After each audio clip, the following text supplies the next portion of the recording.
Hello, welcome to WOW everyone, to this evening's ECAMPing trip, 100 Years of Alberta's Black History. My name is Christina Hardie, and I am the curator of the Edmonton City as Museum project, which is an initiative of the Edmonton Heritage Council. I'll be one of your co-hosts for this evening, but before we get started, I'd like to go over a couple of pieces of housekeeping. First, please note that tonight's event is being recorded and live streamed to Facebook.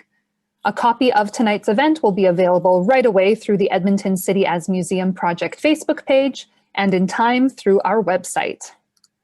We encourage everyone to use the chat room tonight, which is located at the bottom of your screen if you're joining us in the Zoom webinar. And you can use the chat room in two different ways. First, you can use it to send a message to everyone attending tonight's event, or you can use it to send just a message to myself and the other panelists. So if something weird is happening, like we've lost sound or something like that, you can use the chat to let us know. Please be kind and respectful when using the chat room. And please note that we do have a zero tolerance policy for any swearing, personal attacks, and any type of discriminatory or hateful speech. We hope to encourage a dialogue about the history of this place, but we must ensure that it's done in a good way. Please note that there will be a transcript made of the Zoom chat, but it will not be made publicly available. Any links or resources shared in the chat will be put in our post-event resource doc, which we will share with all of the attendees and post on our Facebook. At the end of our program, we will have a question and answer period with our panelists. If you're joining us via Zoom webinar, we ask that you use the Q&A function located at the bottom of your screen to ask your question, rather than putting it in the chat room where it might get missed. And if you're joining us via the Facebook live stream, you can ask us our questions in the comments section of the live stream, and it'll be forwarded on to me. But please note that there is a little bit of a delay between the Zoom webinar and the live stream. And finally, before I introduce my co-host, I must acknowledge that the place where I am living, the place where my historical work is rooted, and the place from where I'm broadcasting tonight is located on Indigenous lands, lands that have been theirs since time immemorial. I want to acknowledge that I'm in Treaty 6 territory and that this gathering place, Amiskwaciwâskahikan, is a traditional meeting ground and traveling route of the Nehiwa, Anishinaabe, Nissistapi, Métis, Dene, and Nakota Sioux. And I acknowledge these things not because it's politically correct or a checkbox requirement, but rather because it is a necessary reminder of the history of this place. Treaty and territorial acknowledgements are important contextual grounding points when considering the history of this place, reminding us parts of our collective history that we are still influenced and beholden to today. They remind us that we occupy Indigenous lands and that Indigenous peoples have lived, traveled, and cared for this place since time immemorial. They remind us that the arrivals of Europeans is but just a drop in the vast sea of time that covers this place. However, this part of our collective history, these deep-seated histories and agreements between nations, have been historically excluded from the stories we tell about the past, excluded from the stories we tell about this place, and for some, excluded from the stories we tell ourselves about ourselves. So, for folks who have come here and whose families have come here, it is necessary not to forget our obligations as treaty people, to not forget or exclude this part of our shared history, or position it as something that happened in the past and relevant only to the past. We must recognize the ongoing legacy and impact of colonial violence against Indigenous peoples and how people not Indigenous to this place have benefited and continue to benefit from that violence. I share this acknowledgement not because I have to, but because these histories and legacies are still relevant to all of us living in this place today. And these histories must always be kept in mind and acknowledged and included when moving through our city and engaging with the stories of these places. Hi, hi. Hi, hi. All right. It is now my pleasure to introduce our co-host for this evening, Helen Belay. Helen is an actor, a history lover, and a storyteller that has been playing with words and obsessed with all things beautiful since she was a wee babe in Bedford, England. A graduate of the University of Alberta's Bachelor of Fine Arts acting program, her recent theatre credits include Here Be the Night with Workshop West Playwrights Theatre, Theatre Yes, Theatre Network, Catalyst Theatre, and Northern Light Theatre, Until the Next Breath with Catalyst Theatre and the National, my notes got cut off, Acting Theatre, National Association, Art Center, the National Art Center, The Blue Hour with the Skirts of Fire Festival, her Sterling-nominated turn in the Society of the Destitute presents Titus Buffonius with Theatre Network, Cinderella with the Globe Theatre, Vidalia with Teatro La Quedencina, Concord Floral at the Edmonton Fringe, and Middletown, All for Love, and Lennon's Embalmers with Studio Theatre. Part of the Ethiopian diaspora, she strongly believes in the power of storytelling in all its forms, to educate, heal, and empower, and foster a future with space for all. She is currently an associate artist at the Citadel Theatre, where she's had the pleasure of programming and eventually starring in Cheryl Fogo's Heaven, a play seated in the endlessly fascinating settlement of Amber Valley. Please join me in welcoming into the screen, Helen. Thank you so much for joining us tonight, Helen. Oh, thank you, Christina. I'm so thrilled to be here. Hello, everyone. It's so nice to digitally see you tonight. Before we start, I'd like to introduce our incredible panelists. So Dr. Kelly is a professor emeritus at in the Faculty of Education at the University of Alberta. Her areas of research are race, racialization, social formation of African Canadian communities in Alberta, and the politics of education. Her publications include Under the Gaze and Borrowed Identities. Under the Gaze was published by Fernwood Publishing and presents the educational experiences of high school students. Borrowed Identities examines the formation of Black Canadian identity through the consumption of US-based youth culture. Dr. Kelly also produced the play West Indian Diary, which was based on her research of immigrants who came from the Caribbean to Alberta in the 1950s, 60s, and 70s. This play being written by Pat Darbasey. Dr. Kelly has been active in a number of African Canadian community groups, including the Council of Canadians of African and Caribbean Heritage, a living history group. The organization has recognized her as an elder in terms of her contributions to the annual Afro Quiz, a competition based on the knowledge of and about peoples of African descent. In 2012, the University of Alberta African Students Association recognized her for her outstanding commitment to the advancement of the African community here in Edmonton. Donna Coombs-Montrose is a founding member and current board member of the Alberta Labour History Institute. She holds a Bachelor of Arts in History and a Master's in Library and Information Sciences. Donna served on the board of the Carrie West Festival from 1999 to 2016, including serving as its president for 10 years. Donna is one of a group of 5 women who started the Caribbean Women Network and is a past member of the board. Donna is a community activist who has supported and continues to support many other community organizations, including the Council of Canadians of Caribbean and African Heritage. And finally, granddaughter of the original Black pioneers of Amber Valley and a member of the Amber Valley Community Association, Myrna Wisdom is dedicated to the commemoration of the memory of her community. In 1999, she organized the restoration of the Amber Valley Cemetery, and in 2005, she spearheaded the efforts to have the arrival of Black pioneers from the United States recognized as an event of national significance. She also worked with Parks Canada on a commemorative plaque honoring Black pioneers in 2017.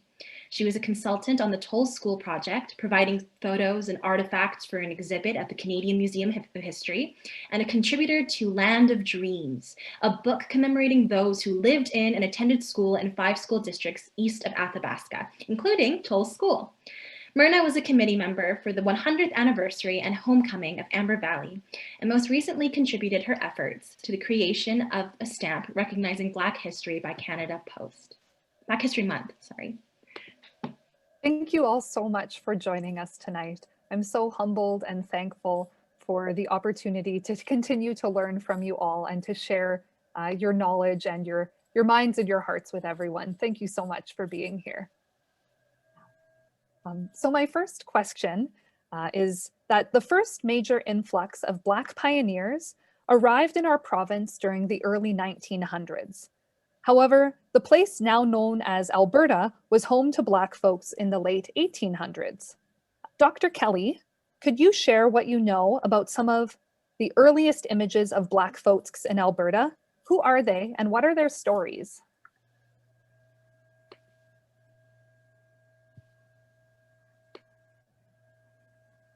I'll just unmute, thank you. Very much, I'll talk very quickly around the two photographs. So first of all, just a general comment. Photographs are an important part of the archives and allows us to get an understanding of who were some of the individuals who lived in what was then known probably as the Northwest Territories and what later became known as the province of Alberta in 1905, I think. The photographs that are here, I tend to think of as pedagogic. In that sense, they raise questions, they teach us something about the past, and they're one way of understanding the lives of those who came before us when we do not have other forms of historical evidence, which is why I've generated a photographic display of mainly images and text over the past 15 years or so. So what you have there are two photographs that you may be familiar with or maybe not. I'll start with the left, since that's the traditional ways of us engaging with text. So David Mills, really, and if you can see, I don't know if you can see him, he's the second one from the right, next to the white guy. So David Mills, and then there are other folks. You see two Indigenous men and someone sitting on the chair. So I just want to name them and go through. So the first one, left to right, is One Spot, Minor Chief. Second one is Red Crow Chief, Head Chief, and then David Mills. And it's David Mills we'll be talking a bit more about. And then we have E.R. Cohen, who was the clerk, and then seated in that position of authority on that lovely wooden chair is what they used to call the Indian agent. And that's William Pocklington. So this is a group of men, and it's obviously a stage photograph. And in terms of being pedagogic, when I looked at it, I thought, well, here is a Black man who looks comfortable within the realms of that photograph. He doesn't look particularly marginalized or excluded. And so that gives me an inkling into what position did he hold? How is it that he seems to sit with authority within the photograph? And when I did some research, I found out, in fact, that he is mixed. He's mixed, Indigenous and Black.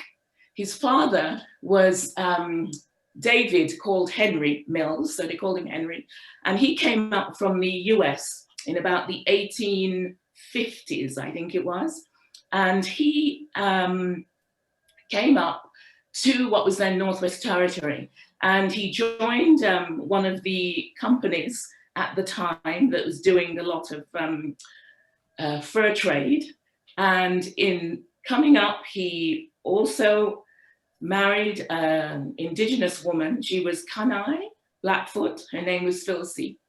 And so David Mills, who you see in the photograph here, he is the son of Phyllis, who was Blackfoot and Kanai, and David Henry, as he was called, Mills, who was his father. So we won't talk as much about Henry, it's really David, because we don't have enough time for all of that. So David really became an interpreter, because obviously he had the advantage of knowing both his mother's language and his father's language.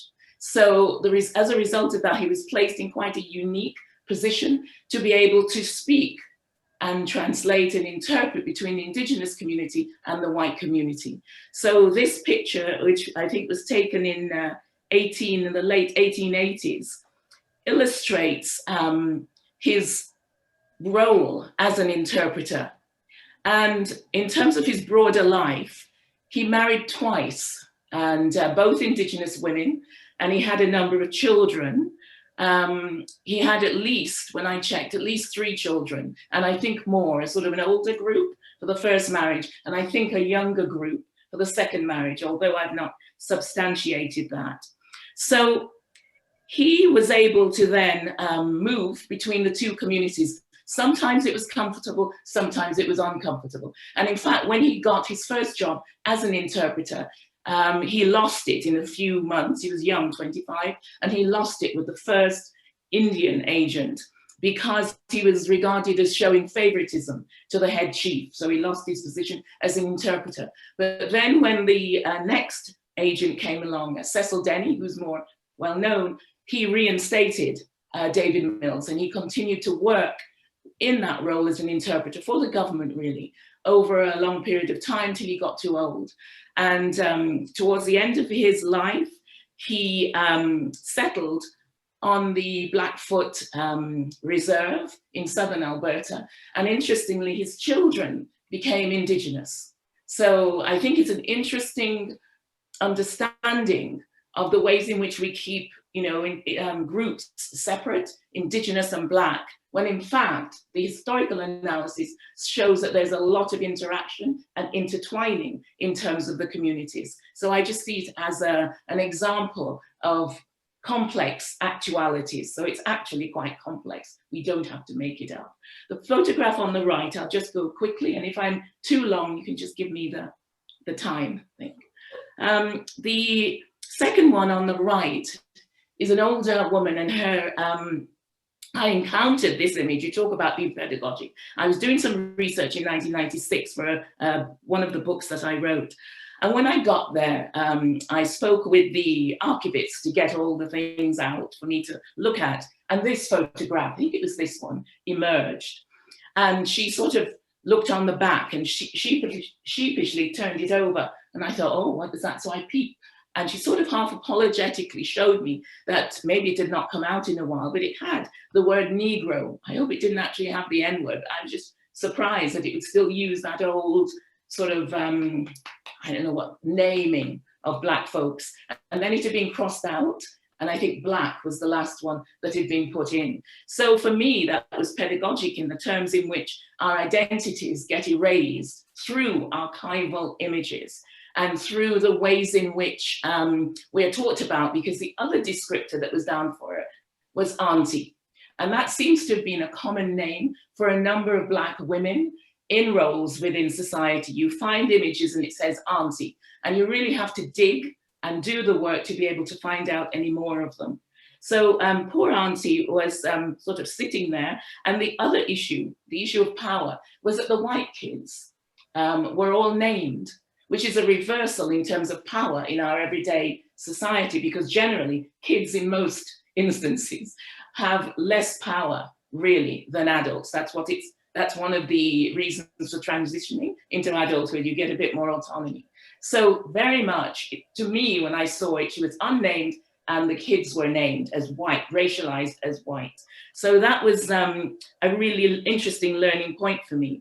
And I, of course, didn't continue researching that because I had some other issues to research. But I was very lucky because in about 2009, a good few years after I'd seen the image, Cheryl Fogo did some research, and she actually named her as Annie Saunders, and that's her name, Annie Saunders. So Annie, no longer old auntie, Annie, as her name was, has quite an interesting history. And supposedly, well, she met the future wife of Colonel McLeod.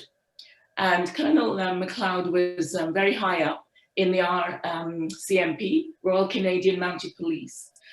And supposedly Annie Saunders met Mrs. McLeod, newly married Mrs. McLeod, coming over on a steamer somewhere. And the two of them got together, seemed to like each other, and Mrs. McLeod offered her a position. She took the position and then went to work for the McLeods for a goodly while. She looked after the kids, and she was also a cook for them. And, you know, when you read through some of the things, it indicates that she was an excellent cook, I suspect, much sought after.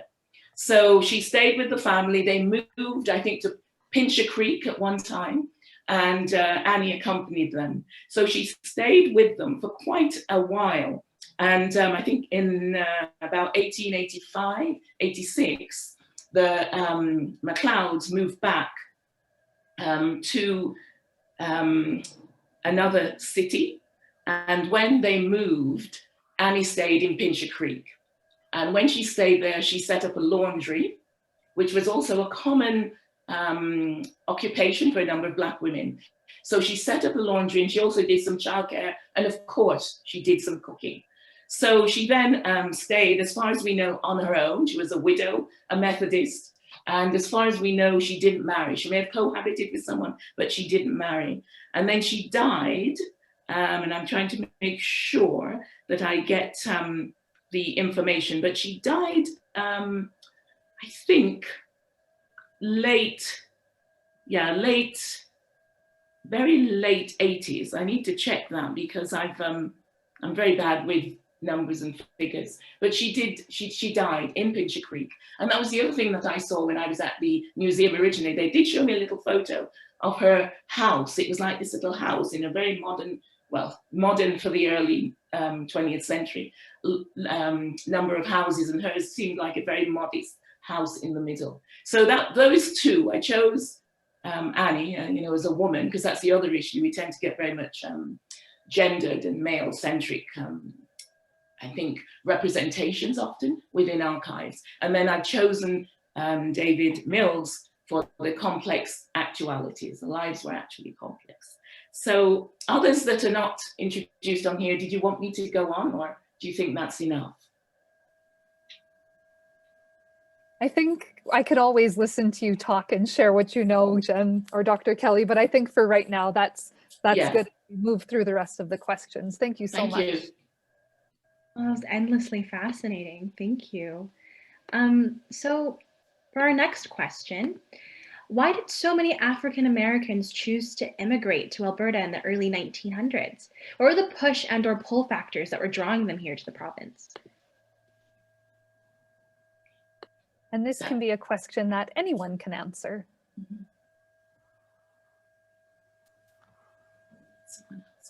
Specifically in our area, it was in response to an advertisement in the US to settle the plains.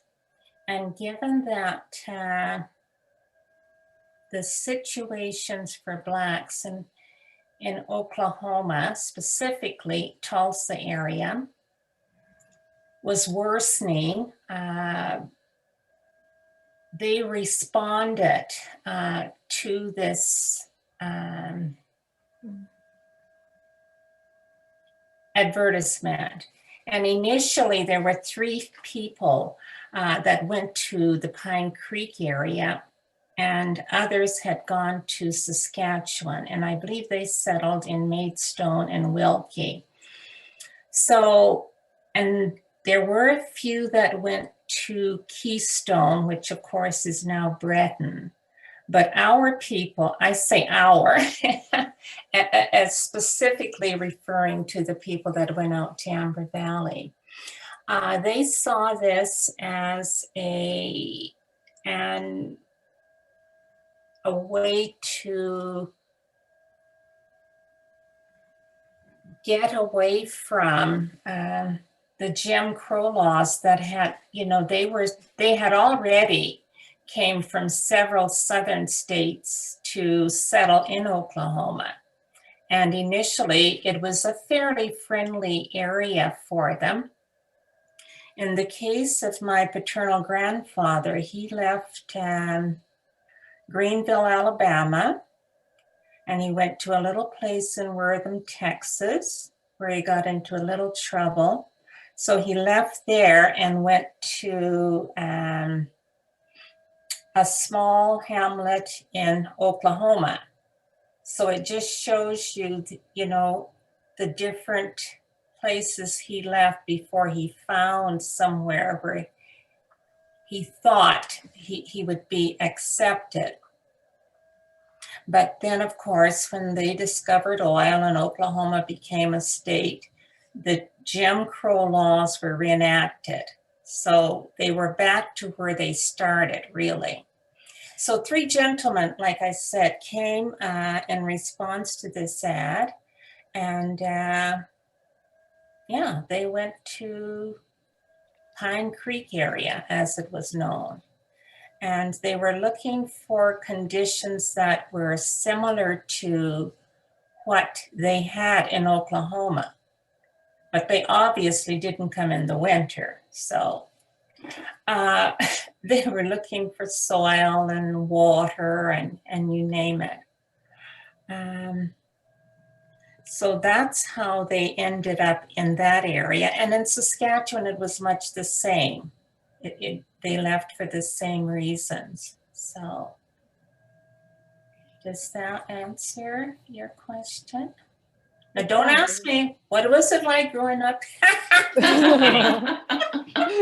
No, that was a wonderful answer, Myrna. Yeah. And just to get it out there, Alberta has 4 historic Black settlements. So Yes. there was Junkins, which is now known as Wildwood, which is to the west, yes, towards Edson. Keystone, which is now Right. known as Breton, Mhm. Campsie, and then Amber Valley, which was originally called. We're north, the Mhm. northerners. Yeah. Yeah. Yeah. Would anyone else like to add to the push and pull factors drawing folks to what's now known as Alberta? I don't know, Donna, did you? Oh, go ahead, Jen. Okay. No, I was just going to say that one thing I wanted to add, just linking up to the Indigenous connections again, was that before arriving in Alberta, a number of the people who settled, some of them do claim, I think, Myrna, I'm correct, Indigenous heritage, because they'd actually lived in Oklahoma before it became a state on sort of Indigenous territory. Yeah. And so they lived alongside, there's various, I think, stories, but alongside the 5 civilized tribes. That's the name that they were given.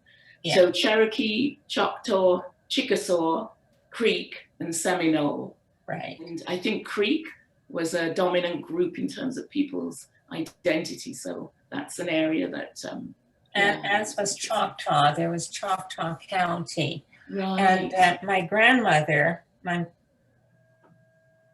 paternal grandmother, is said to have been Choctaw, part Choctaw, Black. Mm-hmm. Yeah. So, but there was another family, and I think they were Blackfoot. As a matter of fact, they have the documentation of their grandmother having been of the Blackfoot tribe. Oops, I shouldn't say that. Well, yeah, that's what it was referred to at that time. And that is one of the reasons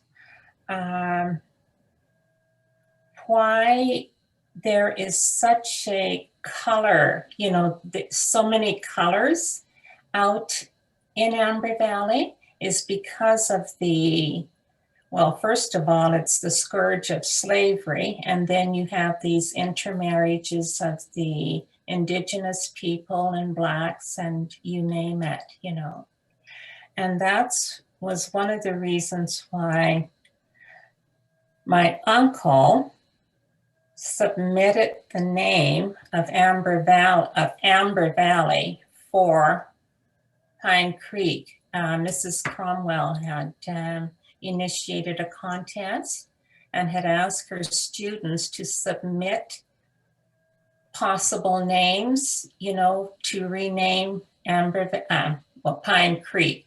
And of course, my uncle, he thought that all of the different colors, and knowing that amber had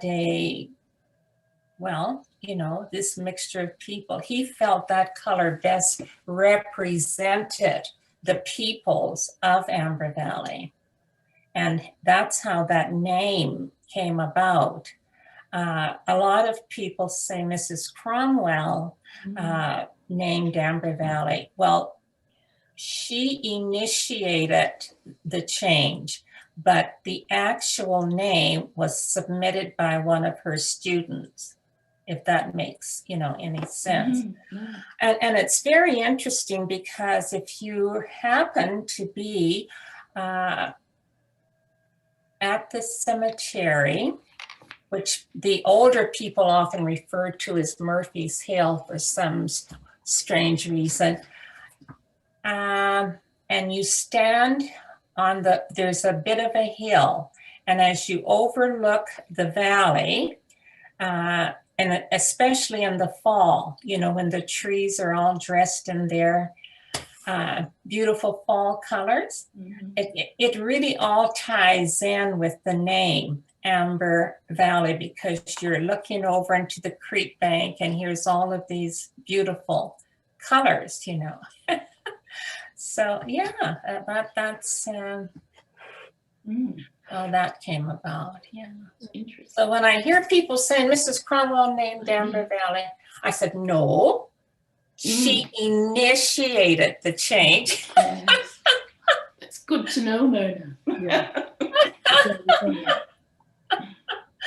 Oh dear. Was there something you wanted to add, Dr. Kelly?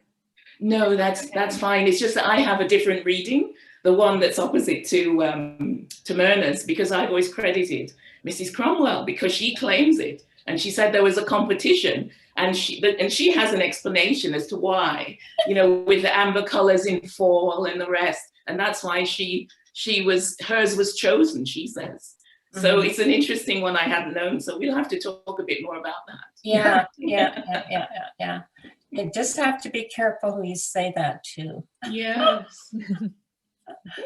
Well, I have a question for Donna next. Okay. Donna, since we just spoke a little bit about African Americans immigrating to Alberta in the early 1900s, can you speak to the immigration of Caribbean nationals into what became known as Canada, both in the 1700s briefly, but then into Alberta in the 1960s and 70s? Okay. Well, the first wave of people from the Caribbean actually came in the late 1800s, in 1796. 600 Maroons from Jamaica, rebellious Maroons, they were called, we were under British rule at the time. I'm from the Caribbean as well. So this is one of the islands in the Caribbean. I'm from a different island called Trinidad and Tobago. Which was later joined to Tobago. So the Maroons were opposing slavery, being enslaved. No, we want to go back to our own territory. We are free people. Why should we be enslaved? Why were we taken from our lands in the first place, meaning their homeland, on the African continent? And so the British negotiated with them through several channels that they would take them back. But what they actually did is brought them to Halifax. And so they thought they were being returned to their homeland, but they were brought to Halifax, where they settled for a number of years and still didn't like the land of Halifax. And so they found their way back to Sierra Leone, some of them. The rest stayed. So you'd find people in Nova Scotia who claim roots among the Maroons. In fact, the Halifax Citadel is reputed to be built by Maroons from the 1800s. But so they're still descendants of some of the Maroons living in Halifax at this point in time. So that the presence of Caribbean people in Canada started back then, at the turn of the 1800s. Following that, we had dribbles of people arriving in Canada for different reasons, because we were all British colonies. And so the British would move their property, which we were as enslaved peoples, around to wherever they needed them. So they move Indians to the Caribbean, or they move Maroons to Halifax, as if we were common property, because we were enslaved. So dribbles of people would be moved into Canada wherever they needed us in the decades following that. But there wasn't a big wave after that until later in the 19th century, when Jamaicans and Barbadians began to immigrate to work in Cape Breton and Sydney in the mines. And then there were waves after that in the turn of the 20th century that brought thousands of immigrants from the Caribbean. And a significant period was the arrival, the period of the West Indian domestic scheme, which lasted from 1955 to 1967, when thousands of Caribbean women between the ages of 18 and 35 who had to be single, had to have no family members, were brought to Canada under this domestic scheme to work as maids. Now, many of them were educated, had professions. And one example of that was Jean Augustine, who, the Honorable Dr. Jean Augustine, who is Canada's first female MP and was a cabinet member. And she came as a domestic servant to work as a maid in the 1950s, because that's the only way people could come to Canada, women especially, is under the scheme. This was the main scheme. And so 21,000 Caribbean people were moved during this period of the turn of the 20th century into Canada for various reasons. They allowed 100 maids to come in annually during the period of the scheme. They also allowed 100 sleeping car porters to come from the Caribbean. And these were educated people who had professions in other areas, like Jean Augustine had a teaching certificate in Grenada. She's from the island of Grenada. But in order to gain entry to Canada, these were the only occupations they would allow because of the entrenched systemic racism that existed. Legal immigration to allow you to work in other professions were only allowed for whites at the time. You know, they didn't encourage immigration from non-whites. Anyway, so between the 1950s and 1960s was when the sleeping car porters were allowed to come in. But in an interview I saw with some of them, they had other professions. They were mechanics, they were carpenters, they had other skills, but they were only allowed to be employed as sleeping car porters until the regulations changed later in the 1960s, when the Canada Immigration Act underwent some changes because 64,000 people who came to Canada from the Caribbean in that period were trapped in this limited employment capacity until the regulations changed to allow them to be employed in other areas. So when the Immigration Act changed, when the point system was introduced, skin color and nationality were no longer issues, because then the criteria was your skin color.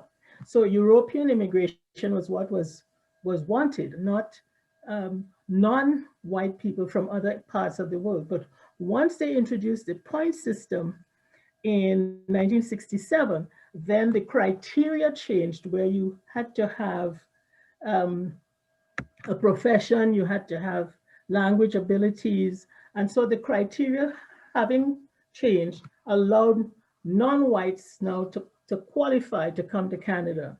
So that encouraged thousands of Caribbean people to then apply to come to Canada. And so the population of Caribbean people began to increase tremendously. So into the 70s, we find that as the waves of people who were qualified were coming to Canada, that then we would run into an economic recession that would then limit their ability to find employment anyway.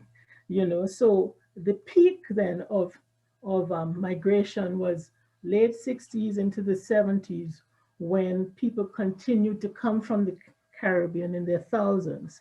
So by 1973, we would find that our numbers had risen as high as 23,000 immigrants, people mainly settled in Eastern Canada on the Eastern Board.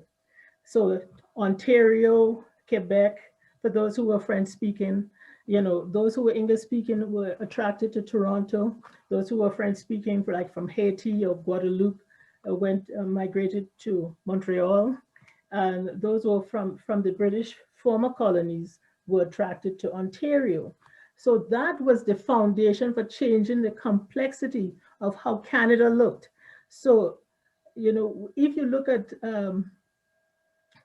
Toronto in 1962, you'd get a completely different picture, of the landscape to late 1960s or 1970s, when immigrants began to come from different parts of the world, particularly the Caribbean I'm dealing with now.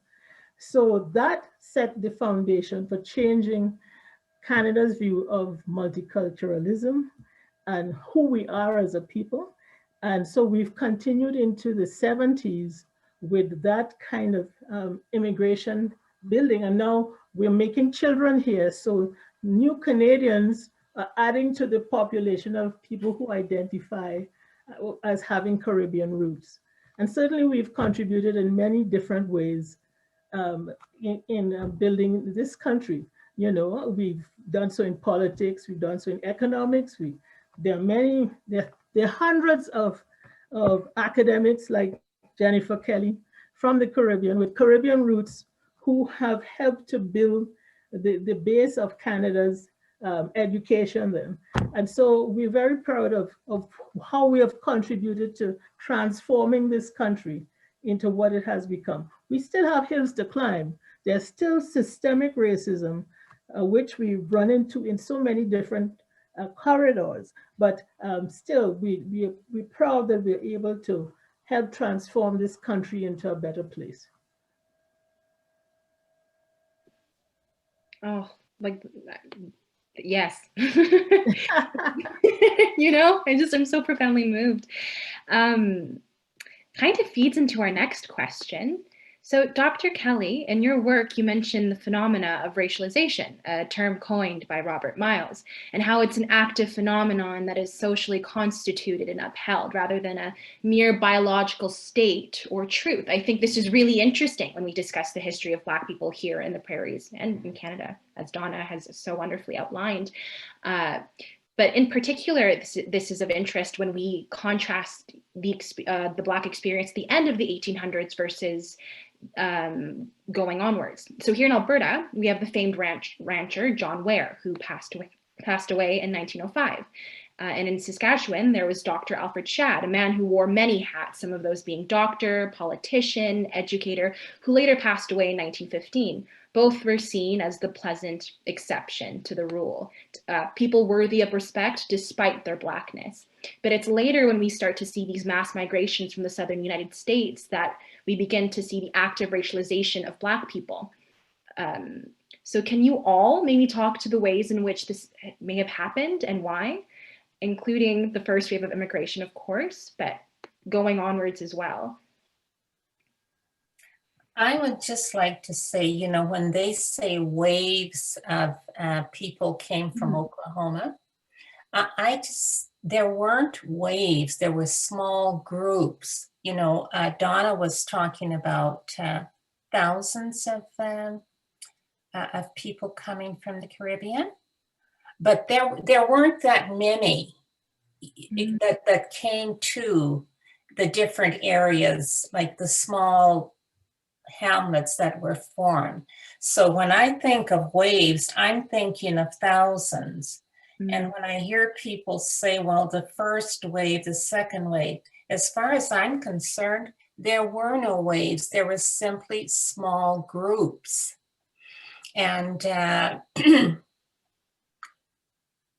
and they were in the rural areas. Now, all of them did not stay in the rural areas. Some came to the cities, Edmonton, Calgary, or wherever, but there are no stats to prove how many left the homesteads out there and came to the cities.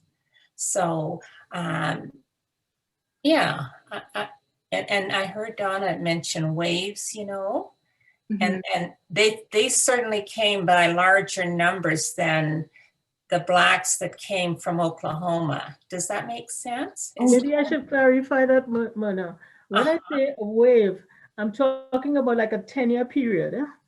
Okay. Yeah, okay. so like the first wave I described was from 1900 to 1960, over a 60-year period. We were talking about that, the migration. It had shifted from Europe to other parts of the world. So maybe a wave isn't the best word to use, but for that period of time, according to the statistics that were collected, these were the numbers that came in that within that okay. Yeah. Sorry. No. I understand what I sort of understand, but even, not even referring to what you're saying, people, I hear them saying, well, the blacks didn't come in waves from Oklahoma. And I'm saying, well, what waves are you talking about? They just came in small groups, families of, you have 10 or 12 families. Well, to me, that does not constitute a wave. And yet I hear that so often, they say, well, there was only one wave that came.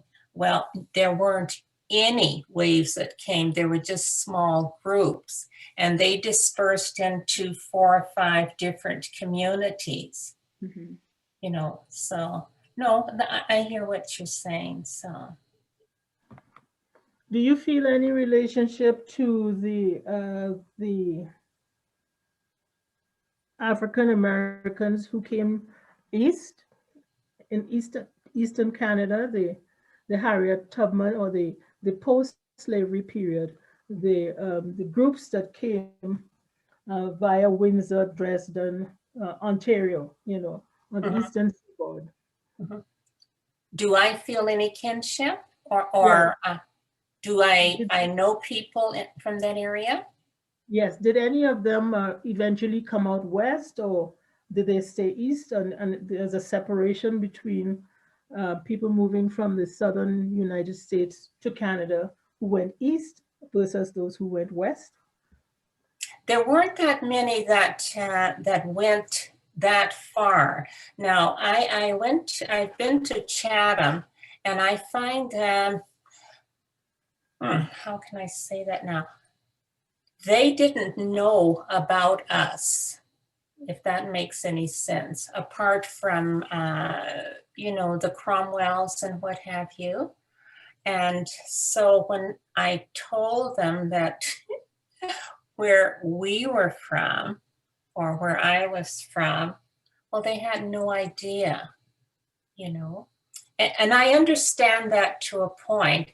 There were far more blacks that came to that part of Canada than that came out here. But that's because of the Underground Railway, which is just across the river from Detroit. So it made sense that they would have larger communities of slave descendants of slaves there.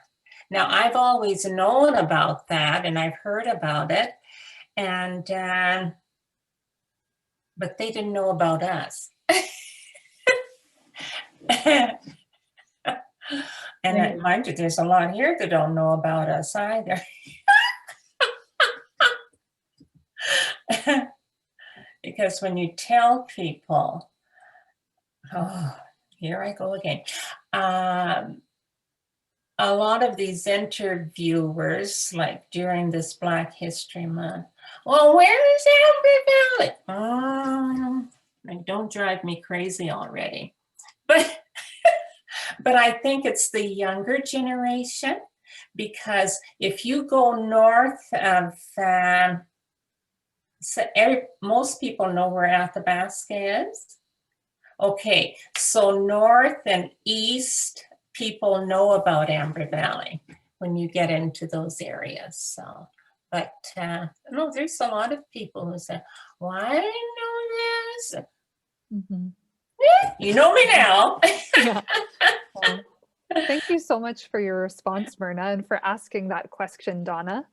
To hop back to Helen's question about racialization, Dr. Kelly, would you be able to provide your definition and understanding of racialization? It's a term I've used actually for a long time, since the mid-90s. And I've noticed in reading that people use it in different ways. So I'll explain my own use of it and why I like the term. So for me, I take it as coined by Robert Miles in the, I think it was the 1980s. Sorry. And the difference is that it recognizes that race is socially constituted rather than a purely biological phenomenon. So it recognizes the idea that it's society that creates an understanding of race. Because I think it was in the 40s, anthropologists and I think sociologists decided that race really was no longer adhered homogeneously or, collectively in the idea of race being biological. So with the coming of change of understanding what is race, there had to be a change. This is my understanding. There had to be a change in terms of language to account for that. So as you are not consistently reinforcing something that supposedly doesn't exist. So my sort of simple reading, because it's obviously a very complicated issue, is that it allows me, it's like an analytic tool. It allows me with analysis to be able to look at the how of race. So how is it that we come to look at someone and say, oh, they look like that, and therefore they will be, they'll be no good at working, or they can only take orders, those sorts of things. So it's sort of looking at the how of race, really. That's the ways in which I use it. And it's a process. So it's something we constitute. So for instance, with the immigration that came in the early 1900s, it wasn't just that, oh, we hate you. There were specific things that they saw as being more desirable. And those things were often racialized. So it was the idea that if you had a black skin, dark skinned, you couldn't do certain things. And the other issue was that, on the other hand, race often operates in relation one to another. So there's a constitution of blackness over here, and there's a constitution of whiteness over here. So all the attributes that are given, the positive ones, tend to be towards whiteness. That was the way it worked. And the blackness was seen as negative. So what it leads to is an understanding of whiteness as superior, the best that there ever has, almost like Alberta read in their education, the best civilization has us to offer. So those sorts of things then lead to polarizations within society, and also leads to certain forms of arguments that are used to justify exclusion of people. Is that sort of understandable? Oh, totally. No. Like the reason why I brought up this question is because, like, years ago when I ran into Dr. Alfred Shad, his obituary from 1915 is one of the sweetest things I've ever read. But then in 1911, like, you see articles in the Edmonton Journal being like, no dark spots in Alberta. It's like this awful propaganda. Yeah. Well, like, there's no yeah. I think that's a good point to extend it there. How is it that some people become sort of what I call exoticized in some ways? And you mentioned John Ware and you mentioned Shad. Well, I'll talk about Ware because I'm aware of Shad, but I haven't done any in-depth research on him for a while. But John Ware is an interesting character. And I think that it's almost like, I see it as almost like a model, a model Black person. So everybody knows John Ware. It seems as though he was accepted in society. Again, you remember the picture I showed you of David Mills, where it seems as though he's really fitting in. Well, it's the same with John Ware. There's a picture, not this one, another one of him with the boys. Looks like they're out on the night, and they're all got, or he's got a big cigar. So he looks as though he's very fitting in within that sort of male culture. And I think to fully understand it, you have to look at what was going on at that time, and you have to look at other contexts and social categories that he belonged to, because he was Black. He was also male, and he also had a number of friends at that particular time who were white elites. They were very influential in the formation of ranching in southern Alberta. Can't remember their names, but certainly the Barayou, I think it's the Barayou Ranch, that was being formed at that time. And so these men were very much friendly with John. So I think it was through his friendship that he was able to access elite societies to some extent. Now, that doesn't mean it was an easy sailing. So that's where you have to have almost like a specific analysis of where it was, what he was up to, etc. Because he did encounter, you know, people called him the N-word, although, you know, recordings say not to his face. But so obviously he wasn't fully accepted as white. But I did read a comment somewhere, and I can't remember it exactly, but I can paraphrase. When he died, some guy who knew him said he was almost like he wasn't really Black. He was a good Black, or, you know, he was a sort of a white fella. Do you know what I mean? Almost like in South Africa, where you have honorary Blacks. Yeah, so even the thing of saying, like, you're beautiful for a Black girl. Sorry. Yeah, exactly, exactly. So here you are, smack. So these are the ways I think we have to look at how these things come about. You have to have quite a sort of a contextual analysis of what went on. But John Ware is really interesting. Also, he was obviously an excellent you know, person with horses, outstanding. And that helps in terms of being accepted, because they sort of want to, you know, enjoy whatever it is you're giving them, like footballers, you know, or any other sports Black body that's used in that way. So I see John Ware as like that. I'm not privy to his conversation, so I'm not sure how he fitted, but I see him as a contested figure who still had to struggle, but he had advantages because of who he knew within that society. And his abilities. He was outstanding as a, you know, somebody who used to run cattle, because that's where he came from over, I think Montana was where he came up anyway. I've heard Texas, but originally, but he crossed over at Montana. Yeah, and I think that's probably true, Myrna, that he came from the South, but I think that when he came over, he was also outstanding, and I think probably a nice person. And another sort of connection, I can't remember if this is where it would go, but his wife, Mildred, had a sister in another early family at that time. Her sister Mary, I think it was married to a guy called Thomas Darby, who worked at the Imperial Hotel in Vulcan. So there were groups, as you say, Myrna, there wasn't huge, but there were more sort of individuals and families, occasional families, but not like when people came in the 1905 to about 1912, those were sort of groups, sometimes family groups, I think, but groups, as you said, not huge numbers, but there was a change in the dynamic in terms of how they came and how they settled, I think. So, yeah. Well, like if it's an individual, the individual can prove themselves. If it's collective, the individuals are lost in that collective. Yeah, that's another point. Yeah, it's when I used to teach, as soon as you start talking about gender or race, the students will say, oh, I know so-and-so who's done really well. You know, that really doesn't happen. And you say, well, yeah, that's great. That's the individual. But we need to look on a broader scale. I'm a sociologist, sort of. So you need to look on a broader scale. So, you know, yeah, you have all those things that happen. So.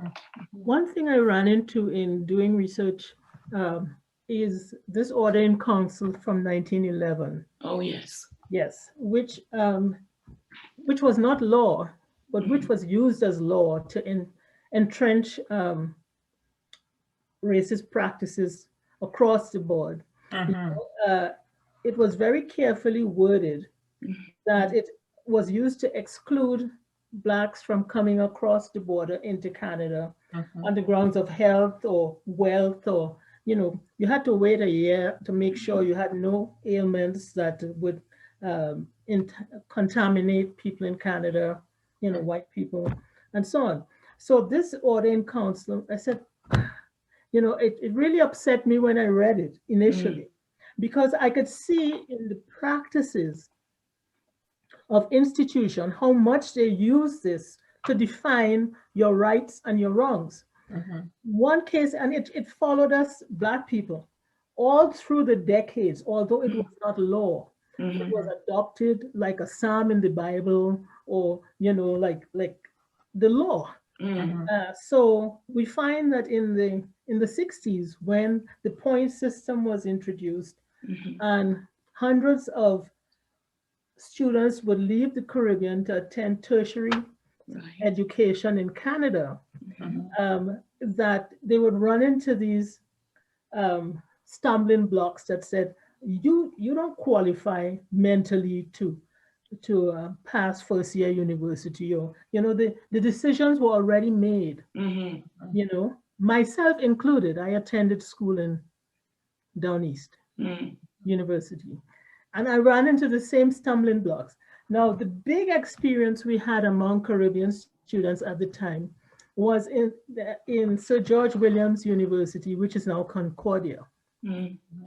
All the students who were doing sciences were failing. They kept failing and failing, no matter what career they had in the Caribbean in terms of academics. You know, these were the brightest of the British system that were now failing in the Canadian system because they were Black. You know, they couldn't understand, because their dreams were to enter med school, right? And so the attempts were being made to bar them from qualifying for med school by failing them in sciences. Right. So they ended up having a seizure of the computer center, and the rest is history in that sense. So when I look at other things I was reading, like the experience of Caribbean students who were able to come to Queen's University, study medicine also, some decades earlier, the same order in council seemed to be applied. But on those grounds they use at Queen's, they said that white people wouldn't want Black doctors treating them. No point you getting a degree in medicine. Nobody would want you to touch them. That's how they institutionalize racism. You know, so they already set this bar that once they see you know, the color of your skin, it bars you from any of these privileges, opportunities already before any other decision is made. You're barred from having these opportunities to flourish. I was going to say, Donna, and it goes back to, and I'm moving on to number 6 now, I think. I think this goes back as well to what I said before about the immigration policy, because in looking at the immigration policy, when, you know, like Myrna's relatives came, what you find is a lot of subterfuge. And I think you've said, you know, that it's sometimes called polite or diplomatic. I would just call it two-faced. So what really sort of happens is that there's nothing official. Same with the, you know, the immigration policies at the turn of the 20th century. Often in Parliament, people would raise questions. Is there a colour line? Is there a colour line? And the parliamentarians would probably say, no, there's no colour line. We maybe have a couple of policies that we apply, but there's no colour line. And yet, when you look at the correspondence among the immigration agents, there sure as heck is. And the guy, I think it's J.S. Crawford, who was the one who let in a lot of people to, was it Junkins or Amber Valley? I can't quite remember. He was given such a hard time by the others because he was not towing the line, so to speak. He was not maintaining that, keeping people out. And when he said, well, how am I supposed to know who's Black when they write a letter of application? They said to him, well, what you can do is contact the local post person where they live, and they will tell you whether they're Black or not. So what you have is a return, and you have these notes, somebody saying Black as the ace of spade, or other derogatory comments. So in a you know, through subterfuge, they're actually able to find out whether or not this person is actually Black or not. And then they delay, don't send them information. And it's actually quite sad because Black folks are obviously aware of it. So when people write about information, they say, I'm a good citizen, you know, I'm strong, I was maybe a farmer, and I'm Black. Is that okay? So, you know, it's quite sad. When I read them, I thought, you know, so this is the way in which you have this. It's not named, but it's going on underneath. And then there's certain attributes built up, really. You know, I don't use white supremacy lightly. I can actually show you if anyone wants to know. It's about whiteness and Canadian, what's called Canadian, but whiteness and Britishness was the other things. Because people like Ukrainians, Indigenous, of course, had a hard time settling into that norm. So they create a norm around whiteness, and then anybody who's not white, they have a starting point for critiquing you. And the other issue is that it's a sort of a blaming the person that they're being hard on for their, their errors, their racism, really. So it's because, so you'll read, no, we can't possibly, I can't give you a job, even through to the 50s, can't give you a job because the other people in the shop wouldn't want, you know, want to work with a Black person. Or you can't, you know, the Black recruits in the 1914-18 war, they had to set up a separate battalion. No, Black soldiers wouldn't like to sleep. Sorry, white soldiers wouldn't like to sleep with Black soldiers. So you have this division that goes on, and this justification that doesn't blame the person articulating the racism. It's trying to blame the other person, that it's, what's the word? I can't think of a word I can use. Your fault, you arrived Black. I didn't expect you. To what? I said, it's your fault, you arrived Black. Exactly. And I'm trying to protect you. So, yeah, so that was one you know, I don't see it as necessarily good, polite, or diplomatic. I just think it's something else. Yeah. And to give people context, the question that that Dr. Kelly's referring to is to summarize it, is I have read personally that the racism, the institutionalized racism that has been present here in Canada could be described as diplomatic or polite, just because of how two-faced it was. One of the most heartbreaking accounts I had read about Black soldiers, young Black men wanting to fight in World War I, was this young man had gotten accepted. He was so excited, he'd packed everything up, he was ready to go, and he got there, and the person who had initially accepted him had said precisely that. I'm sorry, but I don't. The other white soldiers would not want to fight beside you. It's in the government documents when you look for them, stated clearly. Yeah. We go into the next. Yeah, I'll ask the next question. So since we are the Edmonton City as Museum project, we look at the people, places, things, and moments significant to Edmonton's history. My question was, what were some important places, perhaps churches, community centers, places of employment, residential areas? So important places for Black Canadians in Edmonton, both historically and contemporarily, and where would those places be in relation to the landscape today? If I wanted to go on a little drive and encounter Edmonton's rich Black history. Well, certainly I am a recent arrival with you know, I've been only here 20 years, but there are significant places to me. The Shiloh Baptist Church has a long history in the Black community and is a landmark. It's a hub almost for where people, Black roots, congregate. Or if you're looking to find a community of Black people, that is one place that you would go. We do have a few restaurants around town of different nationalities, whether it's Ethiopian or Caribbean, or you can find Black people congregating at these watering holes, you know, of restaurants when it's not COVID. We have a number of associations as well that encourage and support our communities.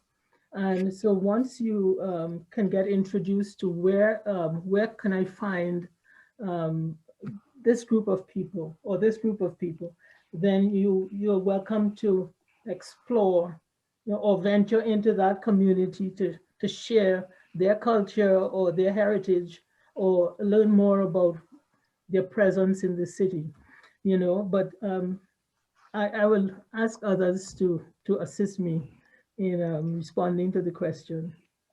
I would also love it, Donna, if you could speak to West Indian House at the U of A. I loved learning about that from you. Okay. The West Indian House at the U of A, which is currently where the Timms Center for the Performing Arts is placed. In the 1960s, when Caribbean students came to University of Alberta for the first time, or well, they came as a group, or enough of them, they occupied this place called West Indian House. That's what they named it. They were granted space like a fraternity.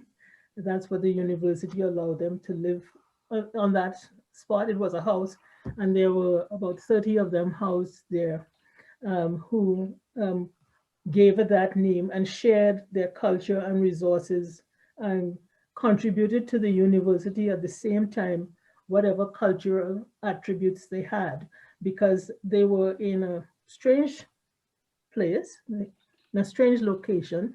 They had no family members. Most of them were, international students then.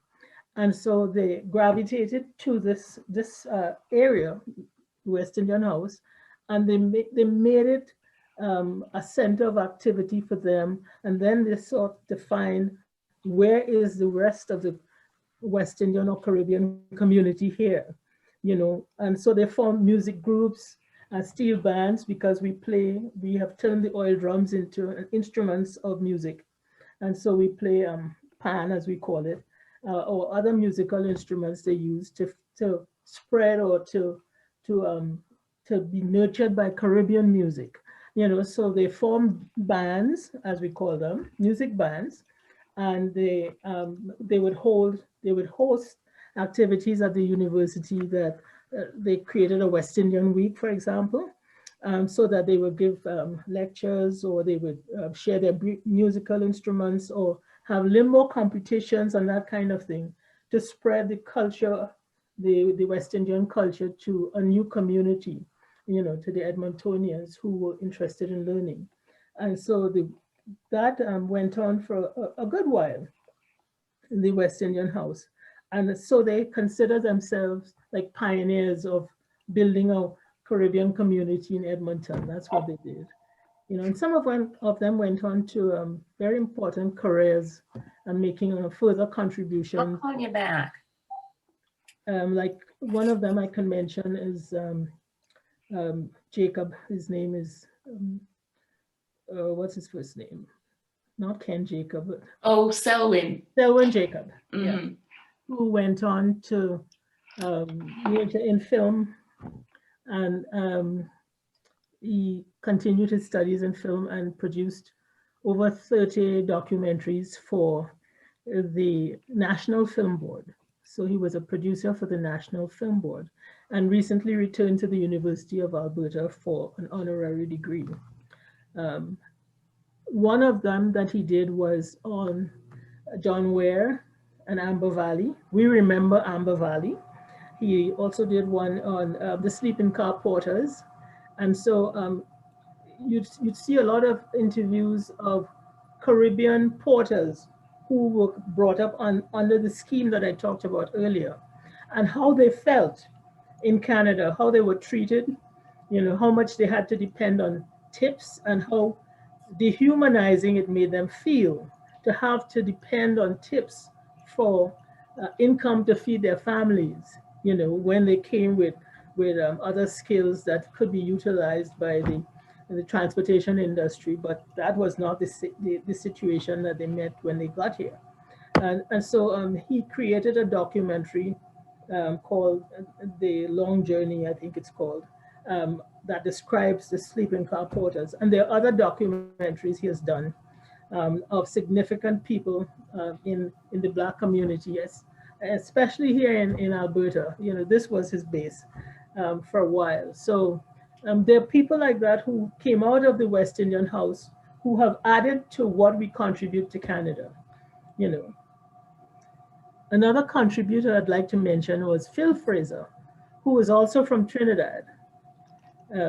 He was Phil, Blanche Fraser is his family in Trinidad. And his roots are Trinidad, Caribbean, and Trinidad and Tobago in particular. And so there are a number of people who have contributed to our society here that are not necessarily all located in the same place. If you're looking for a tour for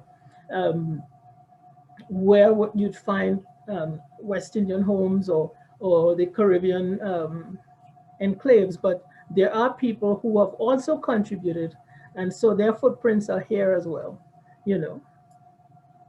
So that was West Indian House. Yeah, thank you so much, Donna. There, but yeah, it played its part. Yeah. You know. Myrna, I'm wondering if there are any places within Edmonton that the folks from the rural communities like Amber Valley would come and visit, and what were the places that they would come to in Edmonton? Well, we didn't come to Edmonton. Did you go to Athabasca? Huh? Pardon? Was there a different city or a different urban hub? Well, when we were growing up, my aunt had a restaurant in Calgary. So we went to Calgary a lot because that's where she had her restaurant, and we had 5 aunts who lived there. But her place was Aunt Lou's chicken fry. And of course, that was the gathering place, if you will. My mom would go and work in the summers because during Stampede, it was very, very busy. But she ran that for 15, 20 years in Calgary. But, and the reason she did, one of the reasons she did well was because she had 4 sisters who worked for her, and they knew how to work, and they were great cooks. So in as much as it helped her, it helped them too, because it provided an income for the family, because their husbands were porters, railroad porters, and that's the only jobs that they could get at that time. So between the 2 of them, they made, you know, a fairly good living, and they would purchase property. For instance, one would buy a house, and when young Blacks couldn't find anywhere to live, well, then they would rent out a room or whatever to them, and that helped pay the mortgages. And then there was Hattie's this was a little bit before my time, but she too had a restaurant here in the city. And I think they closed in the 60s or somewhere in that ballpark. But she used to hire, you know, young girls that came from the farm and couldn't find work. That's where they got their start. Yeah. But in terms of a meeting place, I say Amber Valley was the meeting place. Everybody went to because that's where they came from, you know. And especially in the summer, I always say that people knew that these people could cook, you know, and we always had company. And I've always said, when I get big, I ain't doing that sort of thing. No, not that bad, but no, we did. On the Amber Valley was, well, like I said, everybody came from there, but that's because a lot of people from the farm came to Edmonton. So of course they went back because they knew people there. But in terms of here in Edmonton, I don't particularly know of a spot whereby Blacks would congregate. We were very church oriented. I've gone to church so much that, you know. Yeah. I was going to ask Dr. Kelly. Donna had mentioned Shiloh Baptist Church, but could you speak to the other prominent Black congregation in Edmonton? I don't know that and you're muted at the moment, Dr. Kelly. Yeah, thanks. Yeah, I've been doing some research on this, and I was very lucky to find a regular column that appeared from 1921 to 1924, and it's called Our Negro Citizens, which is an interesting title because we assume, well, I did anyway, white people talking about Black folks. Well, in actuality, it was written by the Reverend of the Methodist Church, because for a brief period there were two churches in town. There was Shiloh, which is Baptist, and then there was the Emmanuel African Methodist Episcopal Church, which was Methodist. And the Reverend at the time, Reverend George W. Slater, who had come from the US, saw it as missionary work. And what he's done is he was the writer of this column that appeared regularly between 1921 and 1924. And it's fascinating stuff. It really is. You know, years ago, I worked with one of my students and did a content analysis. And from that, I've learned a lot about some of the things that were going on. And Reverend Slater himself is a fascinating person. And I did happen to find, just by chance, realized I had a photograph of him as well as the column, just by chance. So that's really, you know, interesting. And that's on the panel that I'm hoping to come out at some point. So he was with the Reverend at the church, and they were located. I've lost my location thing, and I don't know Edmonton well enough, but for those of you who do, the church was at 103 Street and the corner of 107 Avenue. That's the church. His home address was 10565 98th Street. So some of it, I think, was Macaulay Boyle area, maybe, around there. And the church was, it was just hopping, you know, same with Shiloh. And they had the two churches. I suspect there was a bit of rivalry, but in the column, you can't detect that because he speaks about Shiloh and he speaks about the Methodist Church as well. And what's interesting is some of the people that he mentions. I did write an article called, what was it called? Our Negro Citizens, I think about 2008, maybe, or 9, I can't remember. Anyway, in that, he talks about people like Emily Murphy.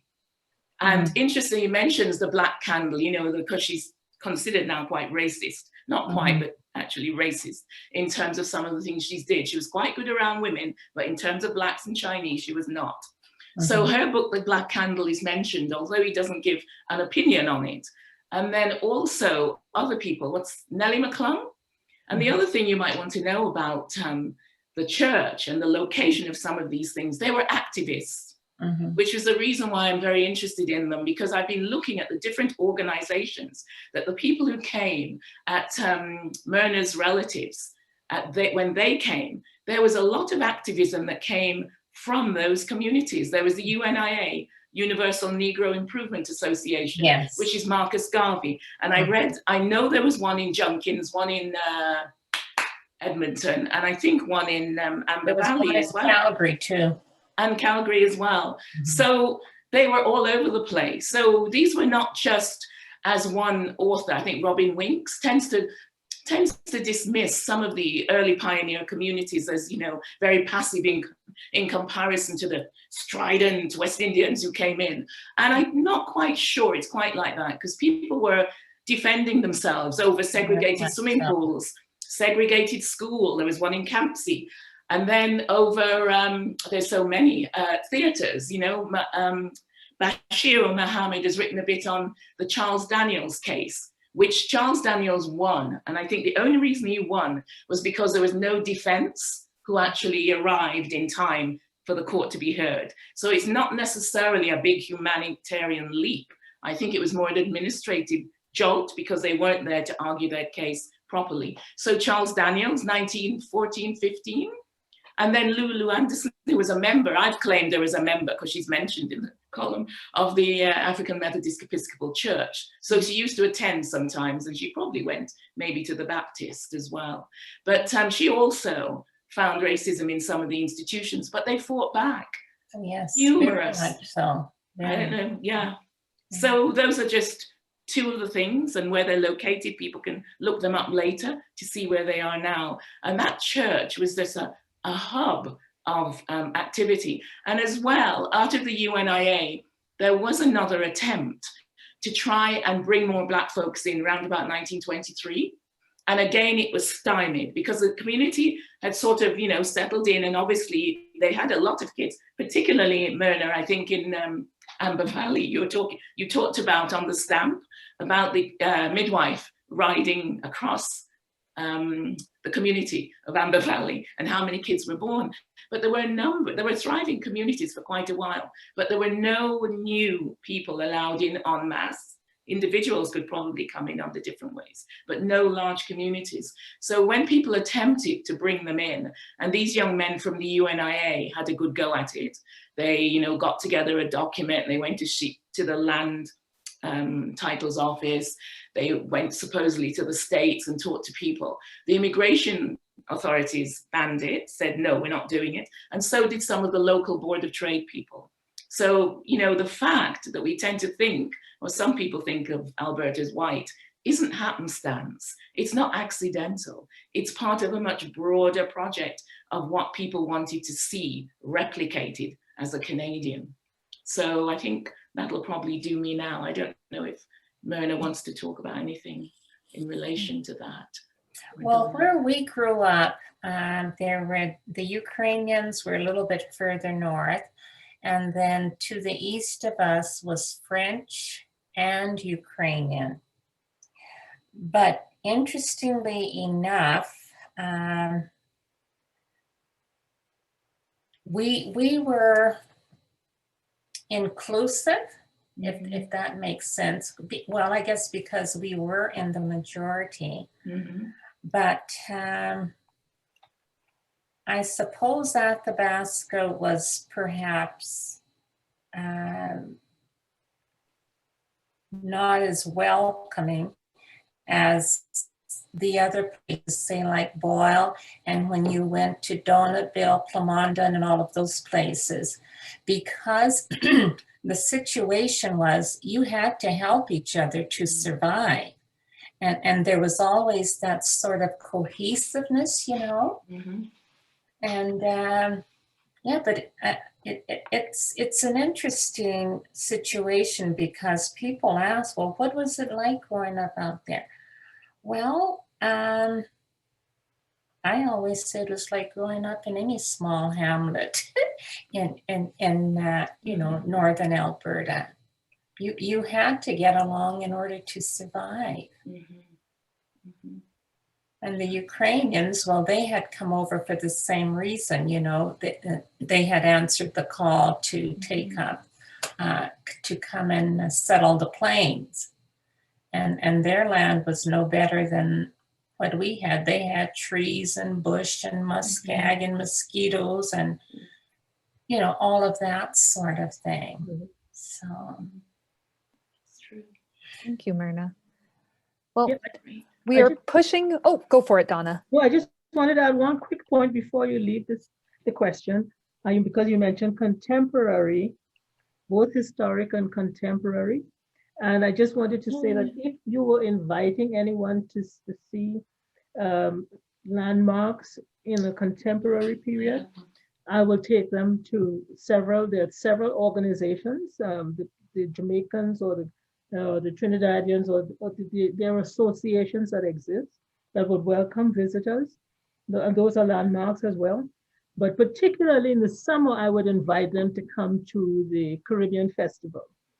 That's when you see thousands of Caribbean people gather. And that's when the Carrie West is hosted.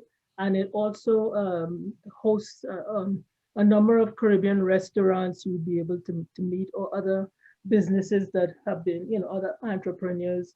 So that's a great time for your visitors to arrive, because that is more, the weather is friendlier.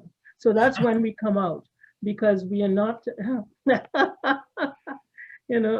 have the cold has a way of discouraging, the population to come out. So if you come in summer, you'd see many, many more of us, from Calgary or Fort McMurray or Lloydminster or Fort Saskatchewan, from the province of Saskatchewan, people who come into town for that occasion.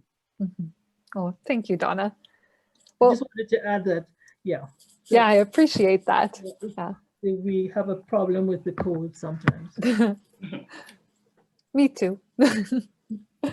Well, we are creeping towards 8:45. I know the conversation starts and time really just flies by. So I'm going to pose my last question and ask all of you to answer it as quickly as possible, but take the time you need. So what are some Edmonton place names that are named after Black Canadians? And what's the story behind one of those names? Or you can answer, if you had the opportunity to bestow a new place name or develop a new commemorative marker about Alberta's Black history, what would it be and why? And I'm going to pose that to Dr. Kelly first. Okay, I'll do both and quick. So Mary Burley Park, across from the Royal Alberta Museum, and she was the Black Angel of Boyle Street, that's what they called her. Rowley Miles, athletic, national football. There's an athletic park. Johnny Bright Elementary School, and he was a Canadian footballer as well. Because as well as the people from Myrna's group, what started to happen in the 50s, you get footballers coming and others who join that community. Slightly different, but similar. And then in terms of bestowing a name, I'm going to, you did ask me that, didn't you? Yeah. Instead of bestowing a name, I'm going to go with Violet King, because she was the first Black woman to be admitted to the Alberta bar. And some would say actually in Canada. She was the second woman, I think, in Alberta. She graduated from the U of A in, get this, 1953, which is unbelievable. And I think she graduated the same year as Lockheed and some other big name men. So the issue for me is always why she didn't become as famous as some of them. And I think in some ways, having been a woman and a Black woman, it was not easy in the 50s. She was obviously very bright. And I spoke to her sister-in-law, who died recently, and she, had a lot of praise for her. And she is the other thing, she's the sister, or Ted King is the brother of Violet King. And Ted took that famous court case, and he was a sleeping car porter, and he was chair of the AAA or whatever. So I would name it after Violet King. I just thought she was tremendous and hidden up until very recently. I think I managed to find a photo from 2008, and since then she seems to have grown, but she's just outstanding. That's it. Wonderful. Thank you. Some people were from the Breton area, though, weren't they? Yeah, I think originally, yeah. Mm-hmm. Yeah. And then they moved out, I think some of them, yeah. Myrna, you've done quite a lot of work recognizing Amber Valley's Black history, but if you could bestow a new commemorative marker, what would it be? Or would you like to brag about one of your the past commemorative works you've worked on? Give it to me. No, no. I worked on the Toll School replica module, I guess it is. And actually they've come calling again because a lot of the artifacts that we had collected, and they're sitting there in the bowels of the of the museum, they're not on display. And I would like to, how shall I say, stir that up again, if you understand what I mean. I mean, if you're going to have all of that stuff there, I'm not saying that you always have to have everything on display, but from time to time, that should be on display. And further, I would like to see Black history incorporated into the school curriculum. That's something that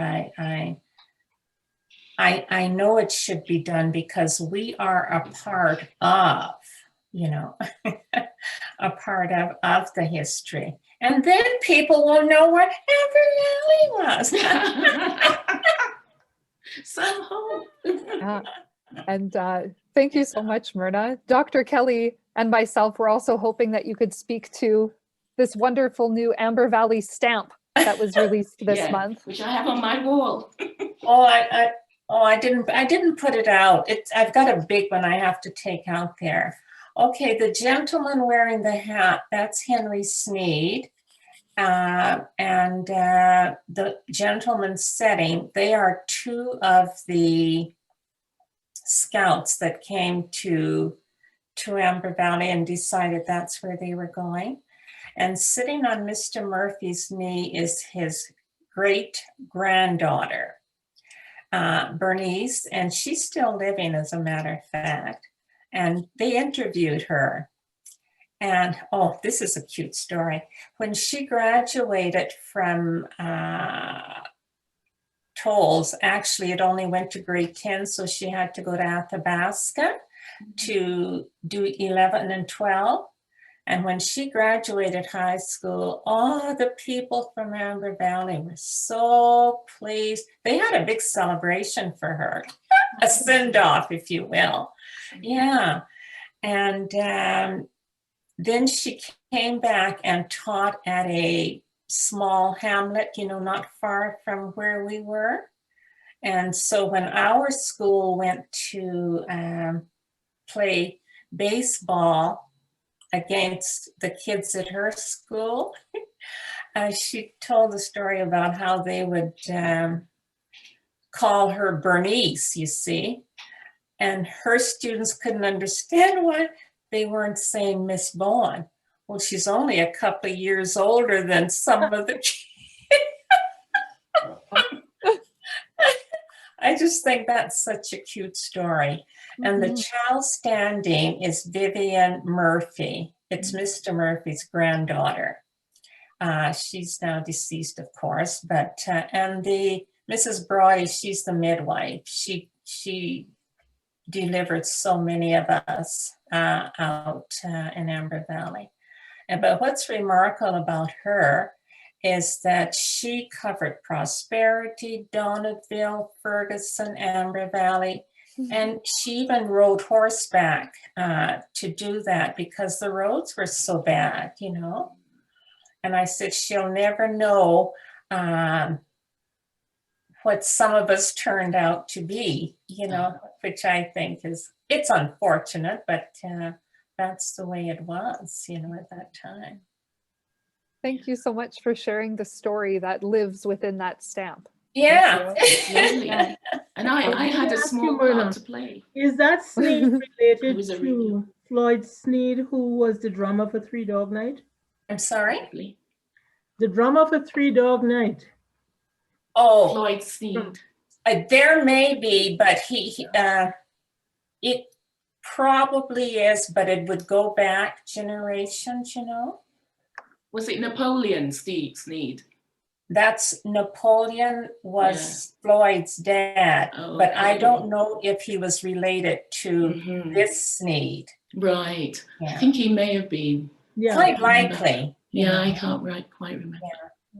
Yeah. But Floyd Sneed's mom, she was the second Black baby born in Amber Valley. Romeo Edwards was the first boy, and 6 months later, Willa Sneed, Willa Carruthers was born. So, yeah, but that's Floyd's mom.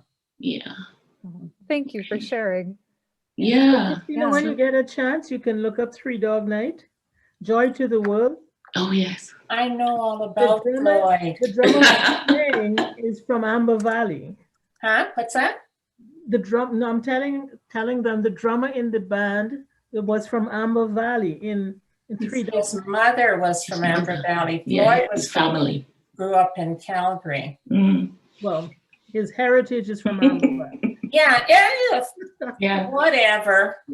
I just, Everybody's from Amber Valley when it's good. and I just, oh, am I muted? Oh, no, I'm not. Hear you. Oh, I was just going to say, I just want to blow a little trumpet for myself, because I was asked to be a reviewer for the stamp. So I actually get a little acknowledgement, but you need glasses to be able to read it. But what I wanted to say was it was an easy job, because they just gave me the text and the images, and it's a beautiful stamp, Myrna. I have to congratulate you on the image. And the wagon, there's also a wagon that's just really, really nice. That So well I think done. they got from the museum in Ottawa, the Canadian Okay. Museum of History. Yeah. Yeah, I think they may be. No, they did a really nice job on Nice that. job. You know, Yeah. I just said, well, what took you so long? Oh. Wrap I said, up. we've been here for 100 years. No, but they did a very nice job with that. Mhm. So Mhm. Oh.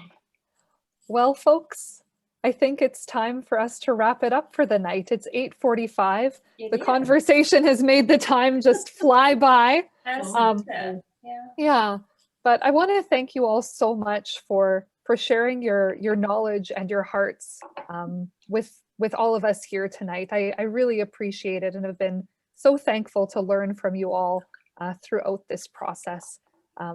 So yeah, I think it's time to wrap up and start saying goodbye. I'm just going to share my screen and get ready for all of my thank yous. And some shout outs as well. Let's see. Am I sharing my screen right now? Yeah. I think so. You are. I can see it. I can't see it. It all got a little bit weird. Okay, But so- yes, I want to thank Donna and Dr. Kelly and Myrna for sharing your knowledge and what you know and what you've learned and discovered about Alberta's Black history. And I want to thank Helen for being a co-host. I really appreciated you being here. I encourage you all to check out the Edmonton City as Museum project.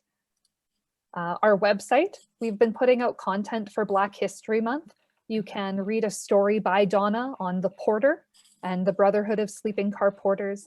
And this week we released a story by Pushali Mitra on Judy Singh, whose mother is from Amber Valley. And she was a wonderful, beautiful jazz singer in the 60s in Edmonton.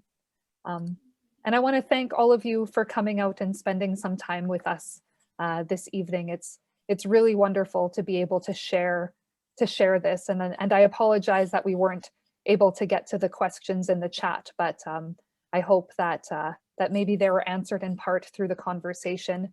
And there will be a post-event resource document shared with everyone and made available on our Facebook page. So all of the links that was shared in the chat that came into conversation, we'll share those with you all so they're not lost. So yeah, this is a final goodbye. I also want to say thank you to Elise, who's sitting right there, who's helping me with the back end, and to my coworker Joe, who's been watching us on Facebook.